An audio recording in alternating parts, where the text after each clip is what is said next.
What up, crew? Today we're going to start a project that is an optical illusion, or in the art world they call it op art. So the OP comes from optical illusion. So you're going to need a ruler. You're going to need a pencil. Keep it light till you get it right. I might use the Sharpie just so that you can see it better on the screen. And then you're also going to need something circular to trace. So I'm using an old Cool Whip container. You can use whatever you want. You can put the circle, because that's what you're going to start with first, is tracing the circle shape. You can do it in a corner or off center or centered. All right, but you want the whole circle on there. So I might do this one centered. My other example is going to be a little off center. So it's up to you, your choice. Again, I'd suggest using pencils so you can erase as needed. I'm going to use the Sharpie just so you can see it better. So I traced my circle. Now we are going to do a checkerboard design or pattern, and we're going to do vertical and horizontal lines to crisscross. And when you first do these, you're going to want to like skip over your circle and leave the circle white. So if you need to remember that, maybe you like put an eraser or something in your circle just to remind you, hey, I got to jump that circle for this first step. We're going to make our checkerboard 1 inch by 1 inch squares, and the easiest way to do that is to remember the trick that a ruler is 1 inch wide. So the width of a ruler is 1 inch, and the length of a ruler, do you know, 12 inches. So that's something to keep in mind. So I'm going to do my vertical or up and down lines first. So you hold down your ruler with one hand, line it up to the edge, then you line it up to that next line, hold it down, nice and flat, and then continue drawing your straight lines. So here's where I first meet up with that circle. So I'm going to stop at the edge of that circle and then hop back over on the other side. See how I jumped over that circle? So continue with the verticals. When you finish with the verticals, you'll go through horizontal. And I won't make you watch me do every single line here. I'll just do a couple more. Again, jump over the circle. Let's say I finished up, and now I'm going to go horizontal. So again, now you flip your ruler horizontal the long sideways way. I'm going to line it up with the very tip top. And boom. So these squares up here are 1 inch by 1 inch, and we know that because the ruler is 1 inch wide. So now I hit my circle, so I'm going to go jumping over, and just continue on down. So I'll just go until I hit the bottom of the page here. Again, you'd go all the way across. I'm just going about halfway so you don't have to watch every single one. All right. So let's say your paper's filled. You're going to start with that pattern. Well, actually, before you do that, you're going to want to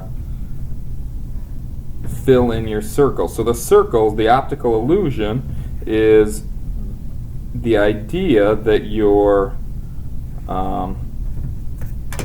pattern goes over it. It's like that circle's up, like pushing up from the paper and kind of three-dimensional. So we're going to curve, almost like it's the lines of the globe, like the latitude and longitude kind of curve.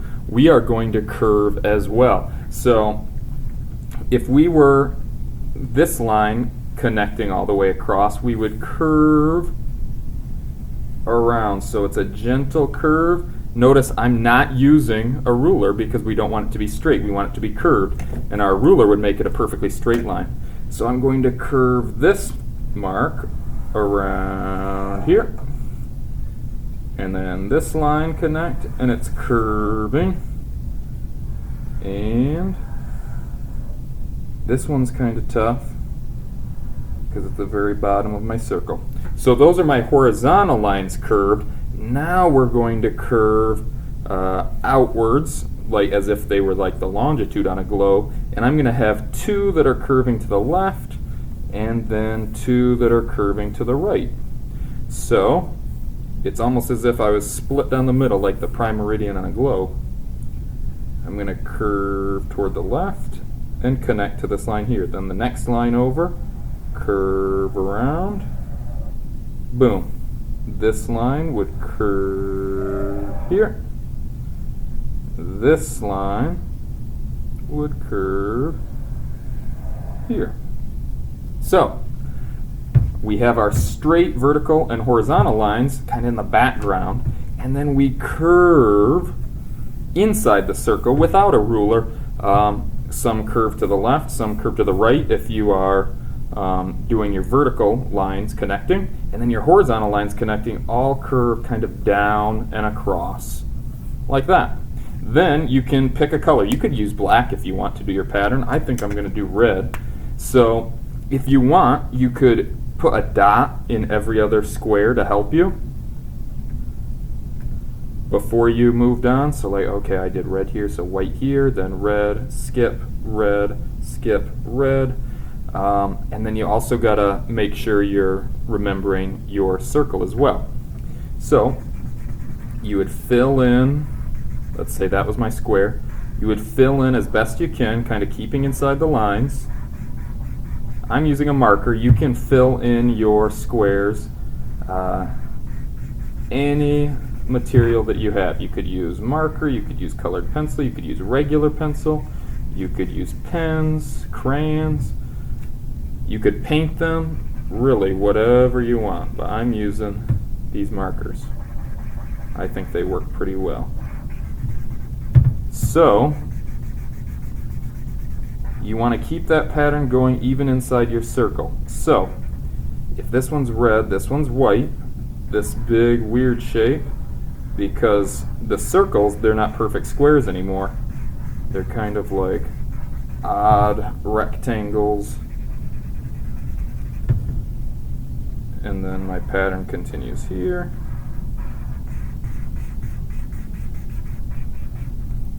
And then this one would be red over here. This one would be red. So you just got to make sure that you have stuck to your pattern. I'm choosing red and white. You can choose whatever colors you want. You can do 2 different colors as well if you want. So there's really no rhyme or reason to what colors you choose. You just need to use perfectly straight lines, vertical, horizontal, for the background, and then inside your circle that you traced, you want to curve those lines. All right, one last thing, because I'm not going to make you watch me color this whole thing. If you want it to really look like it's popping up and out, you could use your pencil to shade around that circle so it really looks like it's coming up off the paper. So around the edge or perimeter, like the circumference of this circle, I might use my pencil to just gently shade, and it'd be darker closer to the circle and then get lighter as you move away from the circle. And I would go kind of about a third, thinking fractions, a third or half of the shape next to it. And I'm even going into the marker one just so it looks a little darker as well.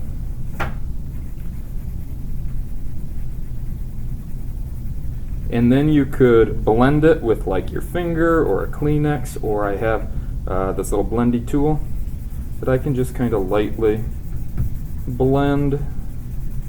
A Q-tip would actually work really well too.